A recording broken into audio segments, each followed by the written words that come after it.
तारीख 10 है 29 अक्टूबर 1977।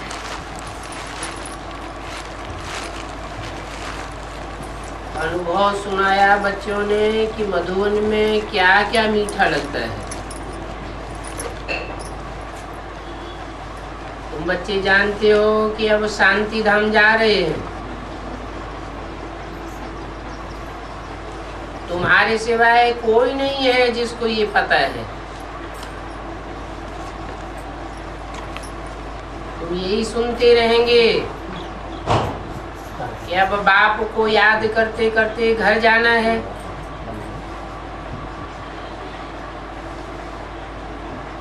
ये पुरानी दुनिया अच्छी नहीं लगती है, तो दिल होती है घर जावे।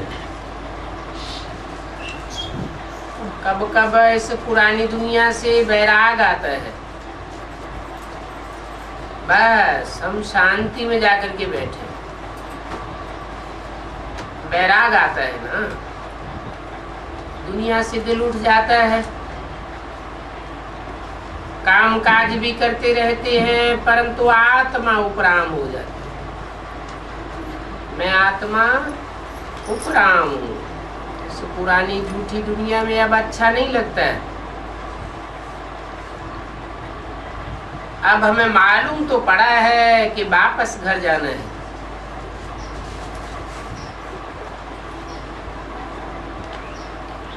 फिर सुखधाम में आवेंगे, वहां परम अपार सुख है। बाप नया महल बनाते हैं तो खुशी होती है। गरीब से साहूकार बनती है ना। तुम बच्चों को अब इस पुरानी दुनिया से वैराग है। बाकी थोड़ा दिन है, अब जाकर के अपने घर में विश्राम लूं। दिल चाहता है कि अब विश्राम पावे। जैसे बाबा कहते हैं बच्चे यहाँ रिफ्रेश होते हैं, बाहर की दुनिया से आते हैं तो यहाँ विश्राम पाते हैं, शांति पावेंगे, फिर सुख भी पावेंगे। दुख की बात नहीं है,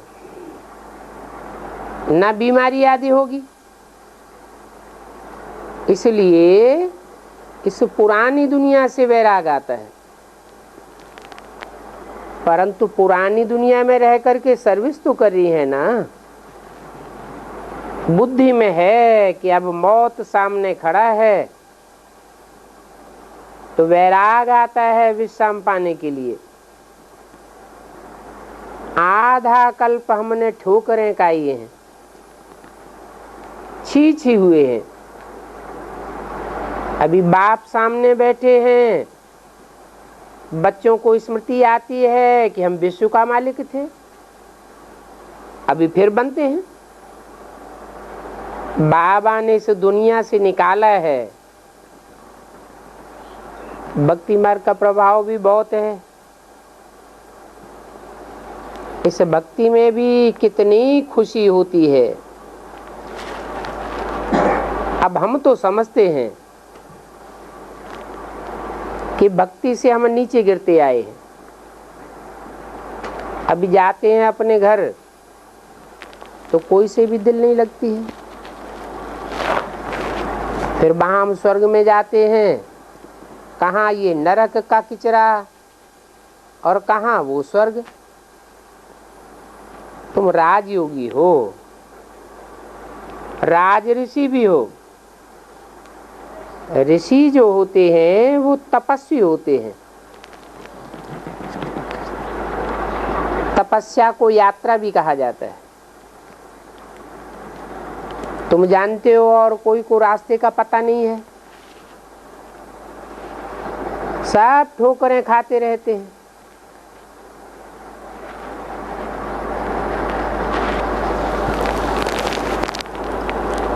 अभी तुम समझते हो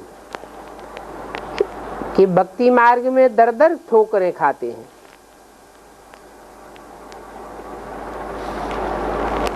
दर किसको कहा जाता है? दर कहा जाता है दरवाजे को। जहां जहां मंदिरों में जाते हैं दरवाजे तो होते हैं ना। मस्जिद में जाते हैं, गुरुद्वारे में जाते हैं, गिरजाघर में जाते हैं, दर तो होता है ना। बाप समझाते हैं कि ये भक्ति की बाउंड्री सब क्रॉस करके हम इस पार जाते हैं। भक्ति के पीछे है ज्ञान। ज्ञान को कहा जाता है दिन।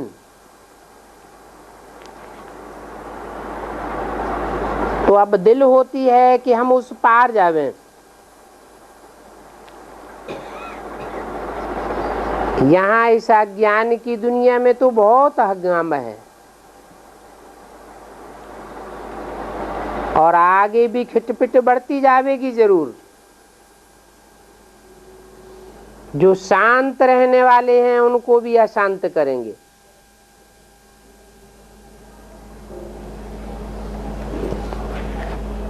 नेचुरल कैलेमिटीज भी बैठे बैठे अशांत कर देगी। दुनिया में कहीं भी सुख नहीं होगा पिछाड़ी के समय।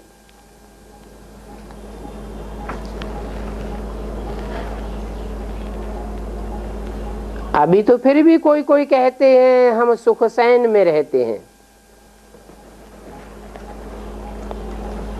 तो बच्चों को ये सब बातें याद रहना चाहिए।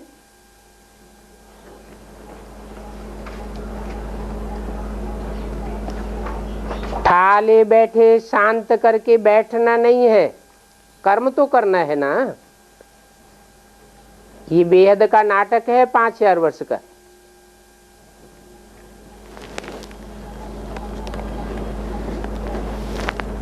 बेहद के नाटक में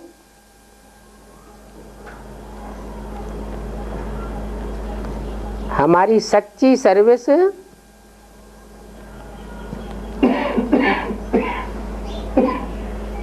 बहुत थोड़ी है।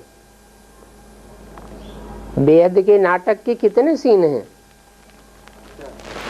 4 सीन हैं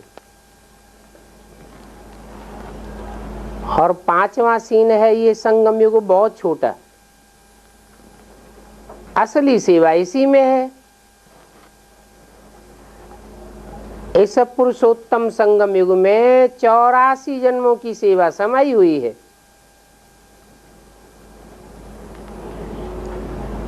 तो हमको ये सेवा का पार्ट जरूर बजाना है। और ये अविनाशी सेवा है। ये ड्रामा कभी पुराना नहीं हो सकता। हार और जीत का नाटक है। तुम बच्चों को तो निश्चय है कि हम जास्ती मेहनत करेंगे तो ऊंच पद पावेंगे। ऊंच पद पाने का मदार किस बात पर है? सेवा पर। जो जितनी सेवा करेंगे उनको उतनी खुशी की मेवा मिलेगी इस जन्म में। और अगले जन्मों में क्या मिलेगा? जन्म जन्मांतर ऊंच पद पाते रहेंगे। भक्ति जास्ती की होगी तो ज्ञान भी बहुत उठावेंगे। भक्ति कम की होगी तो ज्ञान भी कम उठावेंगे। भक्ति सतो प्रधान की होगी तो ज्ञान भी सतो प्रधान उठावेंगे। भक्ति तमो प्रधान व्यभिचारी की होगी तो ज्ञान भी व्यभिचारी तमो प्रधान उठावेंगे। अब व्यभिचारी भक्ति माना एक की भक्ति, एक की भक्ति की होगी तो ज्ञान भी एक से उठावेंगे। एक से सुनना अच्छा या अनेकों से सुनना अच्छा? अभी तो ऊंचे से ऊंचे बाप आया हुआ है, और युगों में तो नहीं आता है। तो ऊंचे से ऊंचे एक बाप से जो ज्ञान सुनते हैं जरूर ऊंचे से ऊंचे पद पावेंगे। बाप कहते हैं ये शंकराचार्य भी मेरी भक्ति करते हैं।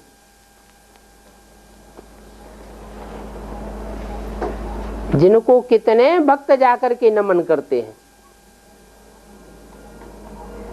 टाइटल देते हैं श्री श्री 108 जगत गुरु, परंतु ये तो उनका झूठा टाइटल है। सारे जगत के लोग तो उनको अपना गुरु नहीं मानते। एक भारत में ही कितने मठ मंदिरों में शंकराचार्य बैठे हुए हैं।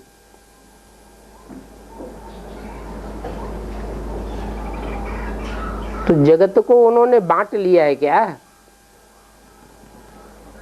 जगत गुरु तो उसे कहा जाए जिसे सारा जगत अपना गुरु मानता हो। वास्तव में वे हैं शंकराचार्य और ये तो है शिवाचार्य। शिवाचार्य जब इस दुनिया में आते हैं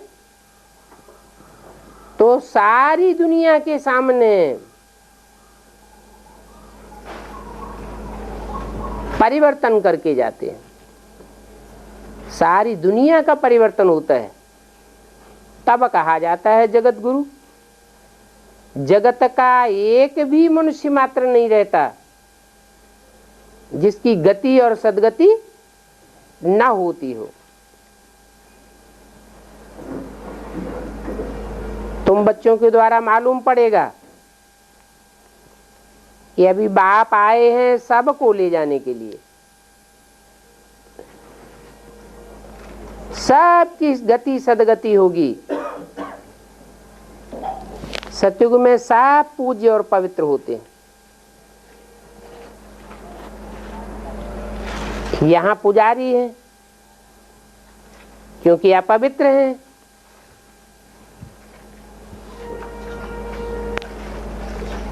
अपवित्र कर्म करते हैं। हाँ, कर्म करना है, ये भी जानते हो कि हम याद की यात्रा पर हैं। जो याद की यात्रा पर होते हैं उनको खुशी बहुत होती है। Student life is the best life.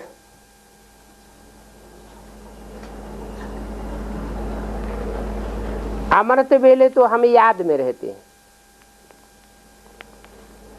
फिर तो परिवार की वृद्धि होने पर अपने ही जाल में फंस जाते हैं।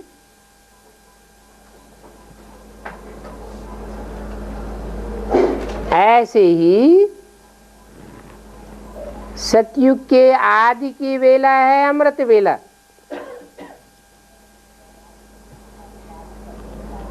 फिर दुनिया का विस्तार होता जाता है। एक से दो, दो से चार, चार से 6 होते जाते हैं। वहां नई दुनिया में सुख बहुत होता है क्योंकि वहां बोझा कम होता है। इस समय तुम्हारे सामने एम ऑब्जेक्ट खड़ा हुआ है, ये नई दुनिया का एम ऑब्जेक्ट है।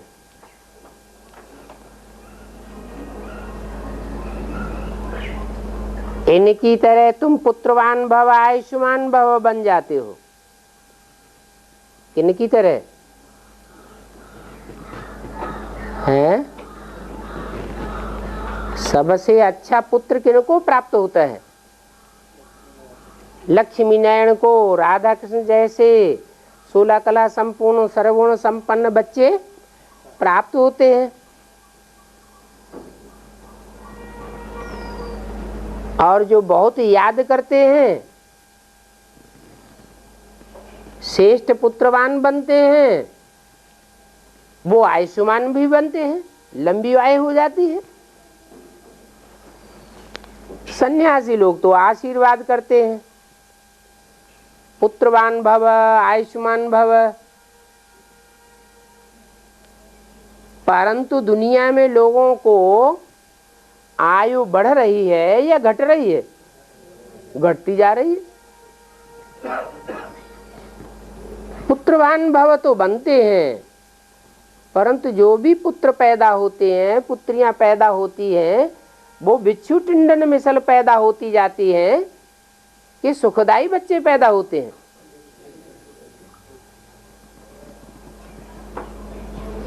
तो उनका आशीर्वाद तो झूठा होता है।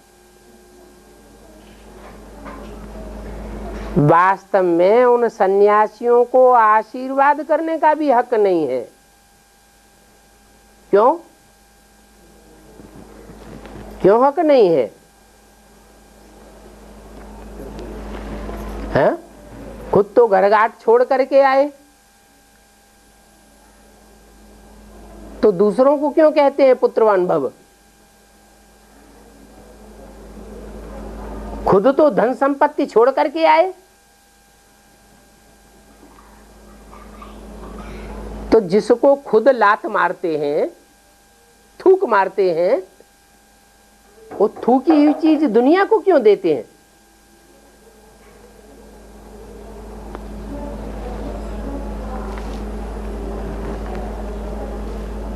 ये आशीर्वाद वो कर कैसे सकेंगे? परंतु मनुष्य उनके आगे माथा टेकते हैं तो कुछ न कुछ आशीर्वाद कर देते हैं। बाप कोई आशीर्वाद नहीं करते हैं, बाप तो समझाते हैं, कर्म अकर्म और विकर्म की गति समझाते हैं। ऐसे ऐसे कर्म करेंगे तो तुम आयुष्मान और कृष्ण जैसे बच्चे के पुत्रवान बनेंगे। समझाते हैं।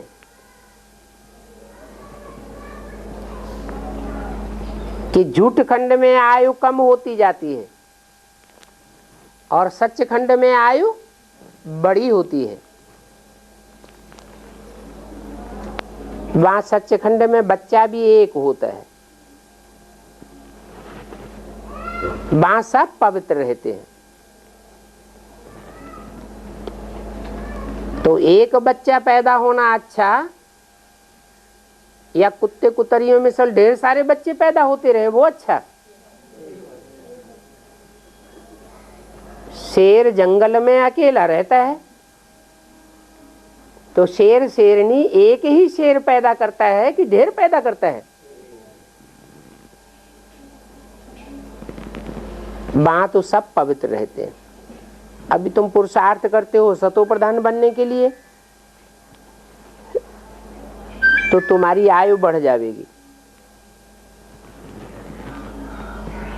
बाप की याद के सिवाय और कोई उपाय नहीं है आयु बढ़ाने का। जितना जितना याद में रहेंगे उतना तुम्हारी आयु बढ़ती जाएगी।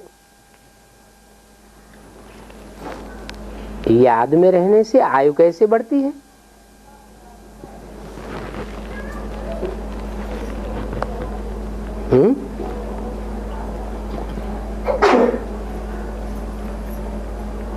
दैहिक याद में रहने से देह और देह के 5 तत्व विनाशी हैं। तो विनाशी की आयु याद में रहने से क्या रिजल्ट होगा? विनाश को पावेंगे। और आत्मा के बाप परमात्मा ये दोनों अविनाशी हैं। तो अविनाशी की याद में रहने से अविनाशी बन जाएंगे। जितना जितना याद में रहेंगे उतना उतना अविनाशी बनते जाएंगे। बाकी ऐसे नहीं है कि कोई शरीर छोड़ेगा ही नहीं। शरीर तो छोड़ेंगे लेकिन आयु लंबी हो जाएगी। बाप को याद करने से तुम सतो प्रधान बन जाएंगे। बाप तो है ही सत्य, तो सत्य को याद करेंगे तो सतो प्रधान बनेंगे। झूठ को याद करेंगे तो झूठे बनेंगे। जैसे को याद करेंगे वैसा ही बनेंगे। सत्य बाप को याद करने से तुम्हारी आत्मा सतो प्रधान बनती है, और सतो प्रधान बनने से जितनी जितनी सात्विकता बढ़ती है उतना उतना लंबी आयु को तुम पाते हो।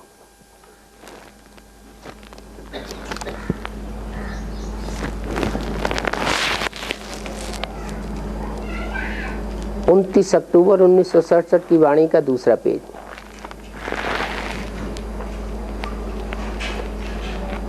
कलयुगी दुनिया से सत्युगी दुनिया में तुम एक्सचेंज करते हो। भक्ति मार्ग में भी तुम यह एक्सचेंज करते आए हो। भक्ति मार्ग में ईश्वर अर्थ देते हैं ना, कहते हैं ईश्वरार्थ अर्पणम, परंतु देते किसको है? भक्ति मार्ग में ईश्वर को देते हैं क्या? किसको देते हैं? गुरुओं को, पंडितों को, मौलवियों को, पादरियों को देते हैं। देते हैं मनुष्यों को और कहते हैं ईश्वरार्थ अर्पणम, परंतु ईश्वर को तो मिलता नहीं। और यहां तो तुम डायरेक्ट ईश्वर को देते हो। तो यहां स्थापना हो जाती है नई दुनिया की।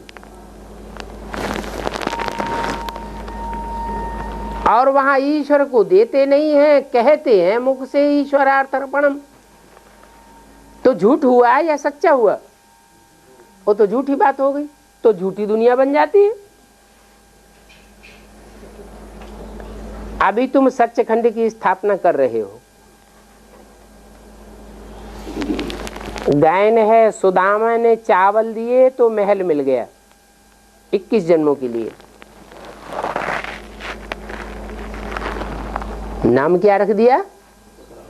सुदामा। दाम कहते हैं धन संपत्ति को।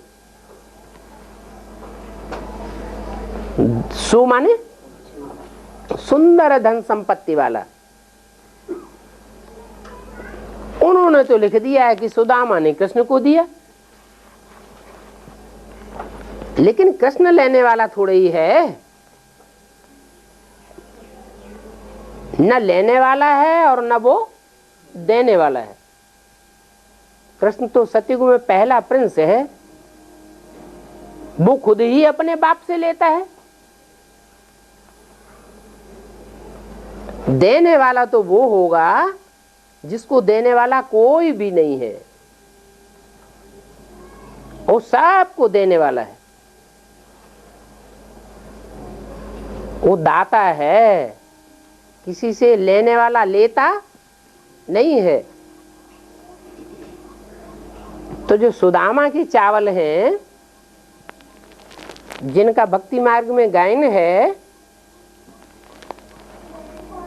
नाम पड़ा है सुदामा, सुंदर धन संपत्ति वाला, वो किस आधार पर पड़ा? जरूर ऐसी ईश्वरीय सेवा की होगी, और ईश्वरीय सेवा करके जो भी अर्जित किया वो सुंदरते सुंदरतम बन गया। 2 मुट्ठी चावल का मतलब क्या हुआ? 1 मुट्ठी चावल दाएं हाथ में, 1 मुट्ठी चावल बाएं हाथ में। चावल किसको कहा जाता है? और धान किसको कहा जाता है? दान में देहभान का छिलका है। देहभान के छिलके वालों को अर्पण नहीं किया। जिनका देहभान का छिलका उतर गया, ऐसी आत्माभिमानी आत्माओं को जो राइट हैंड में है, माने विजय माला की मणके हैं, उनको अर्पण किया। और फिर लेफ्ट हैंड के ऐसी आत्माभिमानी आत्माओं को अर्पण किया जो रुद्रमाला की मणके हैं। उन 2 मुट्ठी चावलों को तैयार करके ईश्वरीय कार्य में अर्पण कर दिया। कोई ये होते हैं जिनकी सेवा करते हैं, उनकी सेवा करने में भाव ये होता है कि हमको कुछ देंगे, अपना मकान दे देंगे, उसमें हम अपना सेंटर चलाएंगे।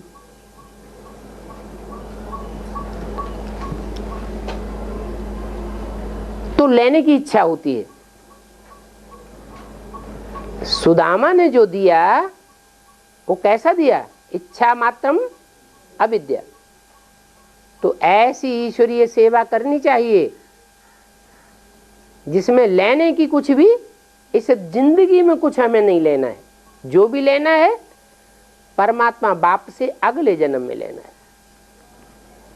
इस जन्म में मिलेगा तो इस शरीर के काम आएगा, रथ के काम आएगा। तो स्वार्थ हुआ या निस्वार्थ हुआ? स्वार्थ हो गया। इस शरीर के काम में हमें कुछ भी नहीं लाना है। जो दिया ईश्वर अर्थ अर्पणम। ईश्वर अर्थ देते हैं ना तो बहुत फर्क हो जाता है। भक्ति मार्ग में तो इतना मिल नहीं सकता। बच्चों को बुद्धि में ये रहे, अब नाटक पूरा होता है।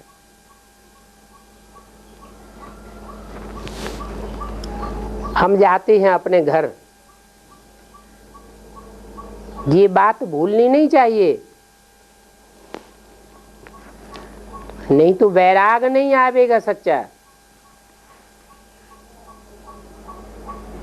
माया के गफलत में नहीं आ जाना। ये माया का, दुनिया का जो पसारा है बहुत गफलत में डालता है। कल्प कल्प तुम राम द्वारा जीत और रावण द्वारा हार खाते हो। क्या मीडिया कौन बनते हैं? राम तुमको जीत पहनाता है और रावण तुमको हार खिलाता है।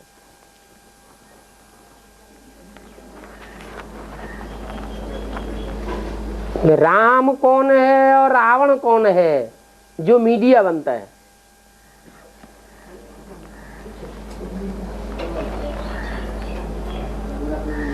अभी राम रावण की रस्साकसी हो रही है। राम की पाला में भी रस्सी खींचने वाले हैं। स्मृति की डोर है ना, राम की पाला में राम की पाला की ओर खींचने वाले हैं, रावण की पाला में देह अभिमानी की ओर खींचने वाले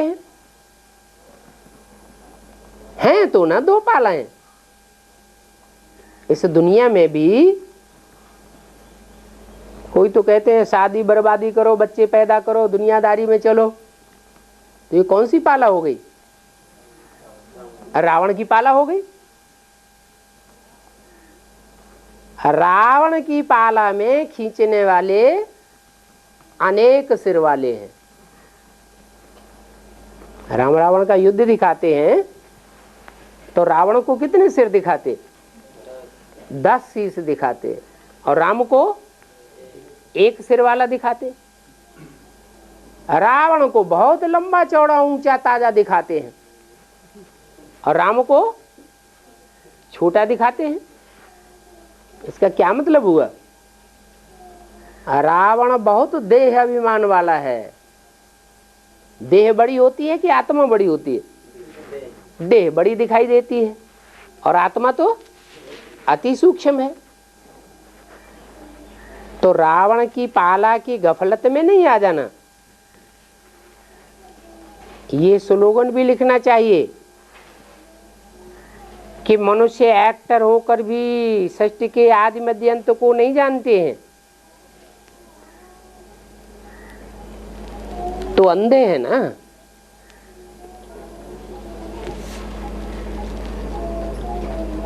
कोई एक्टर हो ड्रामा का, ड्रामा में एक्ट भी करने जाता हो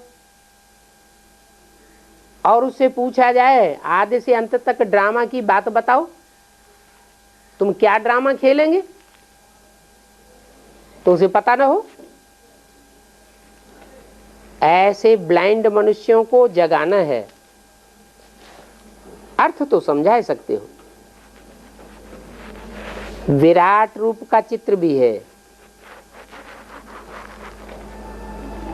सबसे पहले ब्राह्मण कुल चोटी में, फिर दैवी कुल मस्तक में, फिर क्षत्रिय कुल भुजाओं में, वैश्य कुल जंघाओं में और शूद्र पैरों की ओर। ये तुम बायजोली खेलते हो।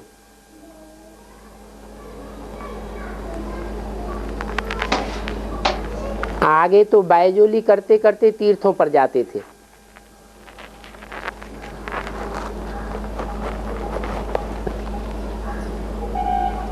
गुलाटी खाते हैं ना, सर नीचे पांव ऊपर, फिर पांव ऊपर सर नीचे।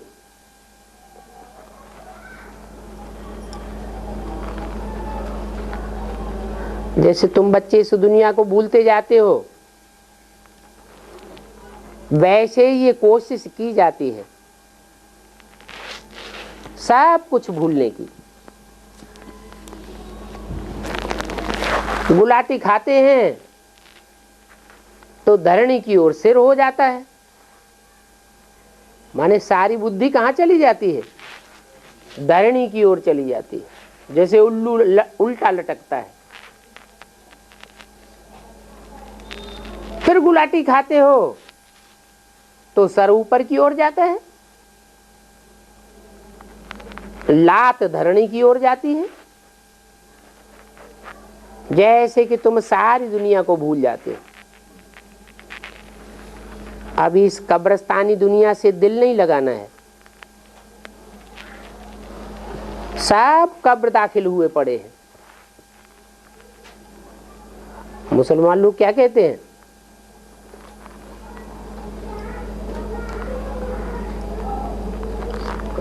अल्लाह ताला जब आवेगा, कयामत बर्पा होगी, उस समय सब रूहों को अल्लाह ताला कब्र से निकालेगा। कब्र माना क्या,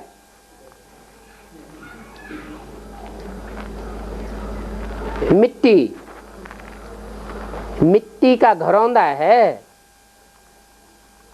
मिट्टी माना सब देह अभिमानी की मिट्टी में मिल जाते हैं। तो कब्र दाखिल दिखाते हैं।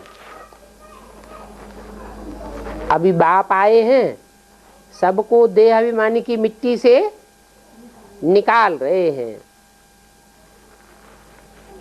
तो उन्होंने कब्रिस्तान बना दिया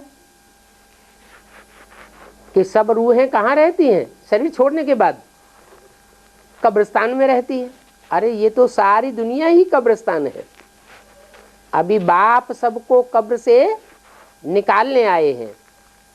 कब्र से निकालते हैं तो परिस्तान चले जाते हैं। परियों का स्थान। कैसी परियां, जो ज्ञान और योग के पंखों से उड़ती रहती हैं। तो कब्रिस्तान से दिल तो नहीं लगाना चाहिए। अब बच्चे सुख शांति की यात्रा की तरफ जा रहे हैं।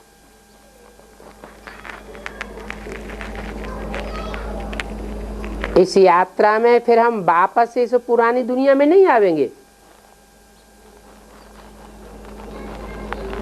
ऐसे तो मनुष्यों ने भी गीता में लिखा हुआ है, मैं उस धाम का वासी हूं जहां सूरज शांत सितारों का प्रकाश नहीं पहुंचता, जहां जाने के बाद आत्माएं इस पुरानी दुनिया में वापस नहीं आती। तो तुम्हारी बुद्धि में है कि हम शांति धाम जाने वाले हैं, वहां से फिर लौट कर इस पुरानी दुख की दुनिया, कलयुगी दुनिया में हम नहीं आवेंगे।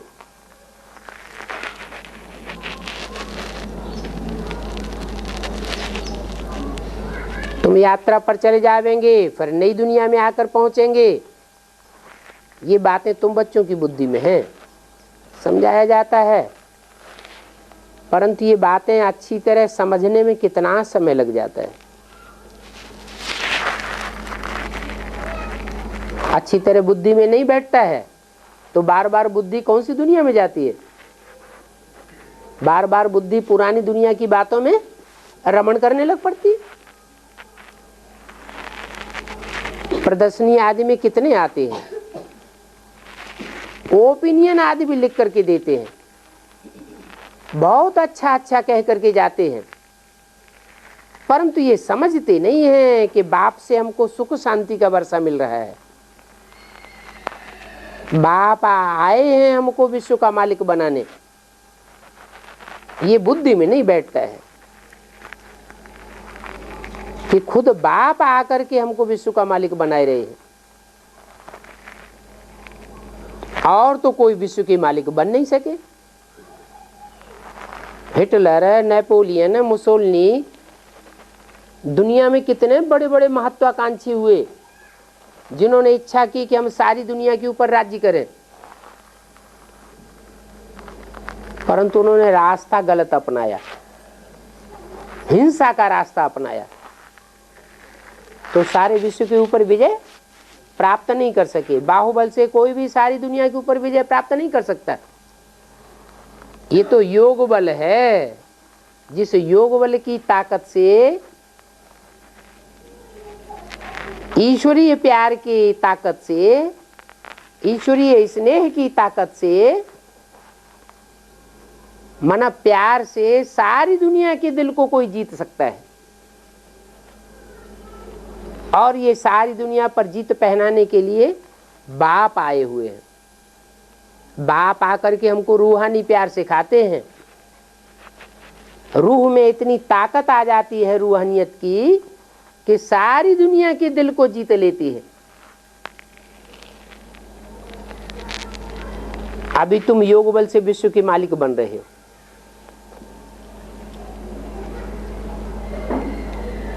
अगर ये बातें बुद्धि में नहीं बैठी हैं तो कुछ समझा ही नहीं है। क्या बातें? कि बाहुबल से कोई भी दुनिया के ऊपर विश्व विजय नहीं कर सकता, योग बल से विश्व के ऊपर विजय प्राप्त की जाती है। और योग क्या है? योग माने लगाओ, लगन, ईश्वरीय स्मृति की लगन। देह की देहधारियों से लगन नहीं, ईश्वरीय प्यार की लगन। लक्ष्मी नारायण विश्व के मालिक थे, अभी वो योग बल से फिर विश्व के मालिक बन रहे हैं। और बाप ही आकर के विश्व का मालिक बनाते हैं। किसी की भी बुद्धि में बैठता नहीं है। क्यों नहीं बैठता है? इतनी सच्ची बात है कि प्यार से ही दुनिया को जीता जा सकता है।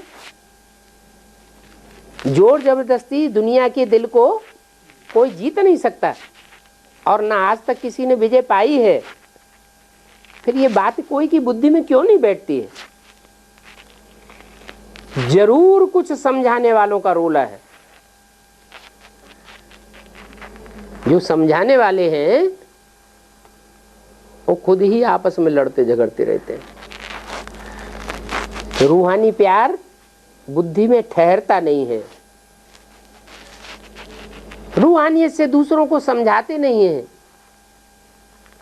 समझाते समझाते देवान आ जाता है।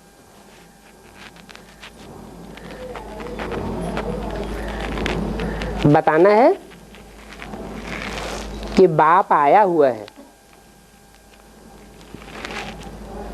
वो बाप प्यार का सागर है। प्यार का सागर बाप आकर के हमको विश्व का मालिक बनाते हैं। वो प्यार की ताकत से, रूहानी प्यार की ताकत से तुम सारे विश्व के मालिक बन सकते हो।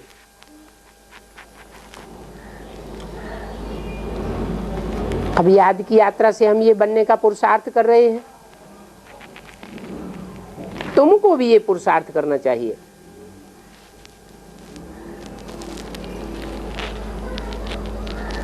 फिर वो लिखे कि इन्होंने हमको बहुत अच्छा समझाया, हम भी ईश्वरीय याद की मस्ती में रंग पड़ेंगे। तो देखना चाहिए क्या समझाने वालों की भूल है या समझने वालों की तकदीर में नहीं है। कितना सहज समझाया जाता है। इन लक्ष्मी नारायण का राज्य था, इन लक्ष्मी नारायण के राज्य में कोई भी खोट नहीं थी। और हिस्ट्री में जितने भी राजाएं हुए हैं, उन राजाओं के राज्य में उनके शासन काल में कोई न कोई खोट थी। उनकी बात छोड़ दो, स्वर्ग में जो भी देवी देवताएं होते हैं उन सब की शास्त्रों में ग्लानि लिखी हुई है। एक लक्ष्मी नारायण है जिनकी शास्त्रों में कोई ग्लानि नहीं है। तो इन्होंने ये पढ़ाई कहां से पढ़ी? किसने इनको ये श्रेष्ठ पढ़ाई पढ़ाई जो सारी दुनिया के दिल को इन्होंने जीत लिया? इनके चित्र भी हैं, चित्रों से इनका चरित्र दिखाई पड़ता है। ये विश्व के मालिक थे। उस समय आदि सनातन देवी देवता धर्म था और कोई धर्म नहीं था। अभी फिर चक्र रिपीट होना है। अभी तो इस दुनिया में अनेक धर्म हैं, अनेक प्रकार की धारणाएं हैं। अभी बाप हमको राजयोग सिखलाए रहे। ये राजयोग सिवाय बाप के और कोई सिखला ही नहीं सकता। क्यों नहीं सिखला सकता? क्योंकि और जो भी आत्माएं हैं वो कोई भी सागर नहीं है। और बाप प्यार का सागर है, ज्ञान का सागर है। और आत्माओं को सागर की उपाधि नहीं दे सकते। कोई छोटी नदियां हैं, कोई बड़ी नदियां हैं, कोई गड्ढे हैं, कोई गड़ीचियां हैं, कोई सरोवर हैं, लेकिन सागर कोई भी नहीं है। सागर में ये नदियां, नाले, गड़ीचियां, सरोवर सब समा जाते हैं। तो एक ही वो ज्ञान सागर है जिसके प्यार में सारी दुनिया समाए जाती है। कोई भी धर्म का आदमी क्यों न हो, उस ज्ञान सागर गॉड फादर को सब याद करते हैं।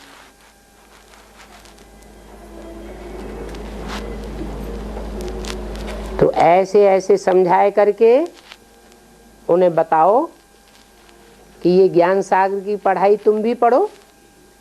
बाप कहते हैं मामेकम याद करो, मैं ही ज्ञान का सागर हूं। मेरे प्यार में तुम लवलीन हो जावेंगे तो जरूर तुम पावन बन जावेंगे। इतनी सहज बात भी बुद्धि में नहीं बैठती है। वो योग बल नहीं है। समझाने वालों में ही योग बल न होगा तो समझने वाले कैसे समझेंगे।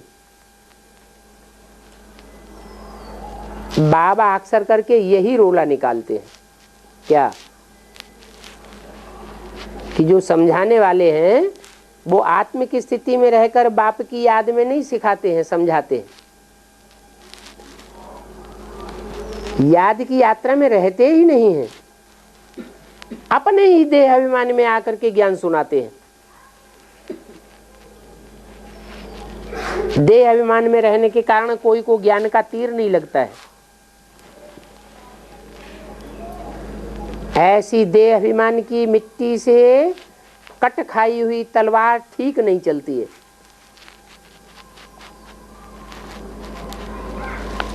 तलवार हो और उसमें कट लगी हुई हो, जंग लगी हुई हो, तो काटने का ठीक काम करेगी। ये भी ज्ञान की तलवार है। इसमें याद का जौहर नहीं होगा, देह अभिमान की कट चढ़ी हुई होगी, तो दूसरी आत्माएं समझेंगी नहीं।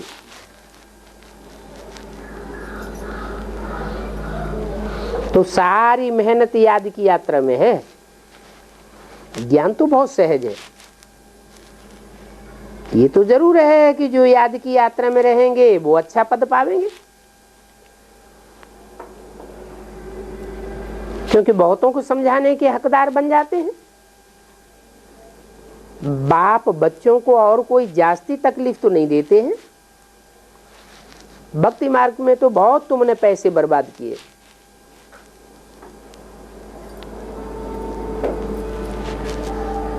अभी तुम जानते हो कि पुरुषार्थ करने के लिए क्या चाहिए। करोड़ों अरबों रुपया चाहिए। पाव भर आटा चाहिए। पाव भर आटा पेट में गरीबों को भी जाता है और रईसों को भी जाता है। इतने से पुरुषार्थ अच्छा खासा हो सकता है। बाकी उल्टा सुल्टा कोई खर्चा करते हैं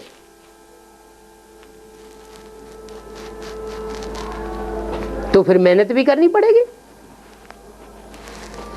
भगवान वाचे, मैं तुमको बहुत सहज ज्ञान सुनाता हूं।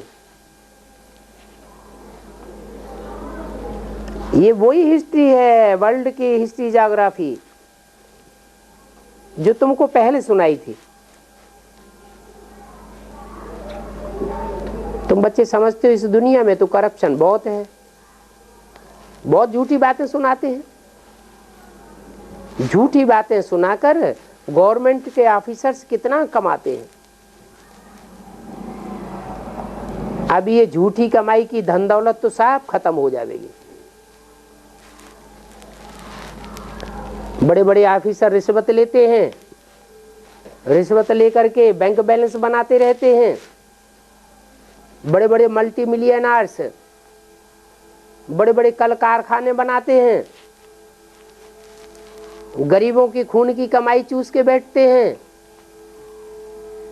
उनका धन सब यहीं रह जाएगा और तुम विश्व के मालिक बन जाओगे, क्योंकि तुम इस अंतिम जीवन में हो गरीब। बाप जिन बच्चों के सामने बैठ पढ़ाते हैं उन बच्चों में कोई करोड़पति होता है क्या?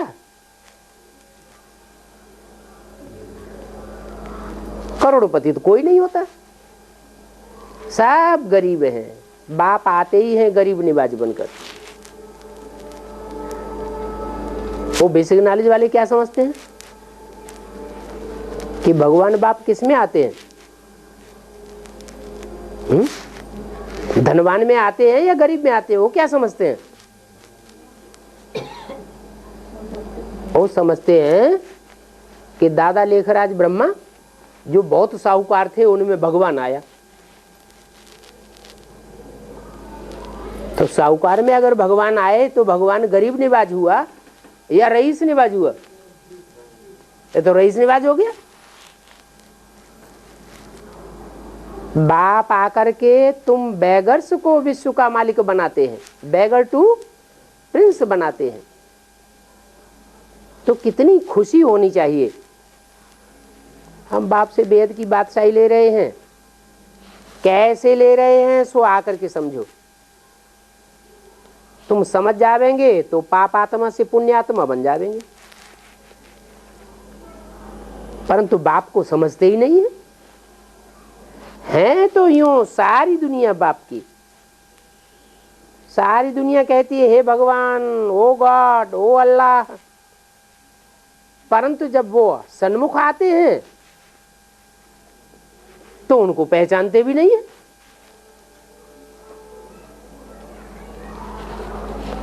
किसी को समझाना है तो प्यार से समझाना चाहिए, ऐसी कोई बात नहीं कहनी चाहिए जिससे कोई को दुख हो जाए।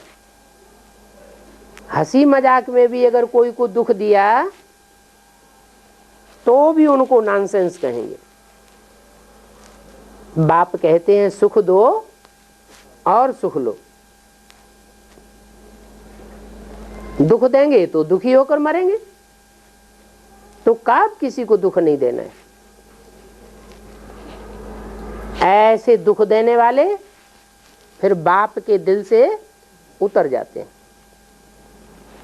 चार्ट रखने से ध्यान रहेगा कि हमने आज सारा दिन में कोई को दुख तो नहीं दिया। अच्छा, बच्चों को ओम शांति।